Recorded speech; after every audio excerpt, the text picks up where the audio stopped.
Welcome back.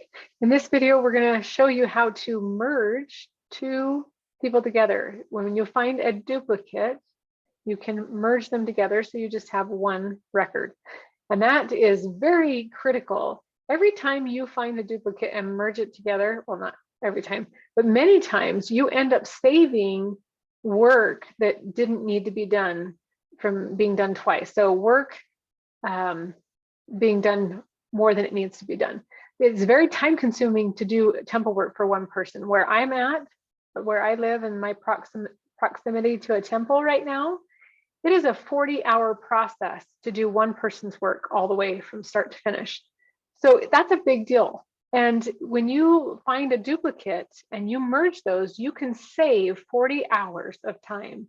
And this work is so important. We don't want to waste any time with it. So finding duplicates is a wonderful thing, and getting those all matched up and taking care of that. So I have found a duplicate as I was working on my work today, and I wanted to show you how to take care of that. So here's my person.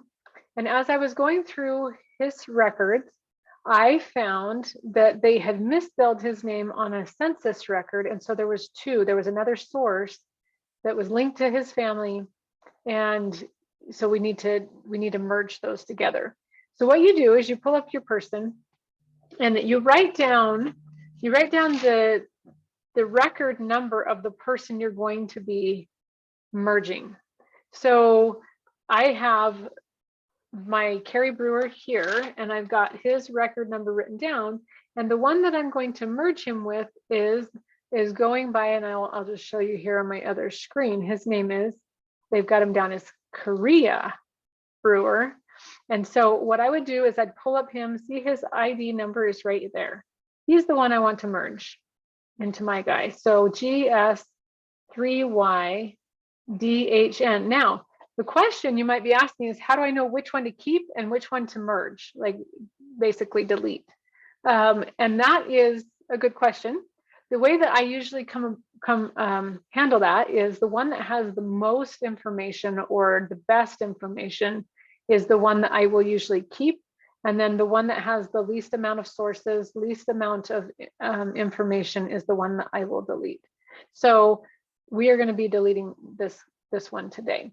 So I'm going to go back to Kerry. I've got his record number. I don't need to really worry about that right now because I'm going to be keeping him. But the other one, I've written down his ID number. Now you'll see in my research help, it's not showing that there's any duplicates. The search engines or whatever, however they do this, have not found him, but I did. And so I wrote down his number, and under tools, so I just scroll down and then I say, there's possible duplicates. Right here is where they would list if they think they've found a duplicate for you. They would list it right here, but they don't have any listed. And so I'm going to merge by ID. So I'm going to click on merge by ID. And that will pull up this page right here. So it gives you a little warning because it's important to make sure that you're merging correctly. And then you're going to put in your ID number of the person you want to merge or check against the other person. So GS3Y. And once I merge these together, this duplicate will disappear. It will combine the information, and then it will get rid of the one. Some people really are scared to do merging because they don't want to make a mistake and they don't want to do something that's irreparable. So just so you know, there is a way to fix it if you make a mistake. First of all, you should always keep a record of what you're doing. I like to keep a notebook of what I'm doing. And when I date it, I date the date that I've been working on it. I write what I was doing that day. And I also write down like record numbers. So if I'm going to merge somebody, I'll write down the person I kept, the person I merged with their ID numbers. You can go back and fix it. But you will also have the ability to kind of see what you've done in the past. And I'll show that to you after we do this, but you can see what you've done and usually you can fix the problem. If not, there is a little spot where you can get help on this website. And you can reach out to someone. If you have questions, you can reach out and you can get help, or you can make a phone call and you can get help. So don't be afraid. Okay, so here we go. Are these people a possible match? Now I've already done homework here to find this out. But here we go. And I'm actually the one that made the duplicate, just so you know. So I know that this is needs to be corrected. So as I was adding blue boxes, just as I was attaching sources, I discovered that there was a duplicate, meaning I had created a second when they had just had the name wrong. And so here we go. I've got my information. As you can see, my information on the right is more accurate, more complete. One thing that you'll notice when you're doing census records is the birth dates can be off by plus or minus a year or so. So the birth dates can be a little different. So anyways, okay, so I've just kind of looked at it. Here's his parents, here's all the information about the family. But what I want to do is I know that this is what I want to do. So I'm going to push yes, continue. Now let's say I had them backwards.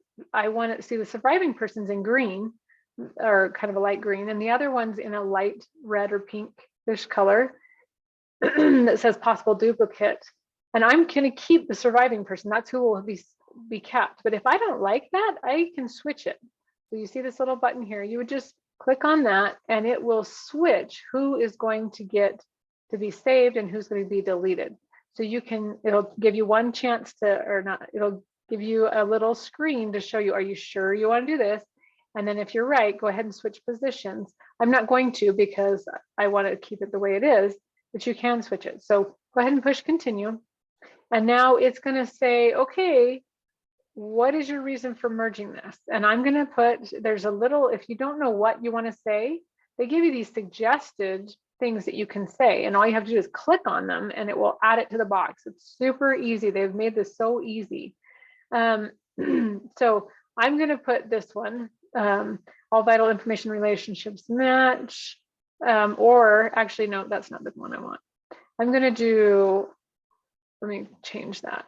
So I highlighted it and deleted it. I'm going to actually do this one. Most. There's a few minor conflicts with the birth date year, but most of it matches up. So I'm going to put that, and then I'm going to then click on Finish Merge, and it will take me back to him, and that merge is all done and complete now. His sources, the sources from the other Korea, will now be added to his Carrie Brewer, the one we kept, his sources. So that's kind of cool. It transfers the information over and keeps all the connections that you wanted to be there still connected. There's his parents, etc. So that's how you do a merge. It's really simple. If I didn't find the merge myself and I just saw that there was possible duplicates, you would just click on this little possible duplicates thing and it will bring up what it thinks is the duplicate. And then you would go ahead and review and merge that if you want. Now, this is actually just bringing up a source hint that I'll do on my own later. But anyways, so that's how you do a merge. Thank you so much for watching.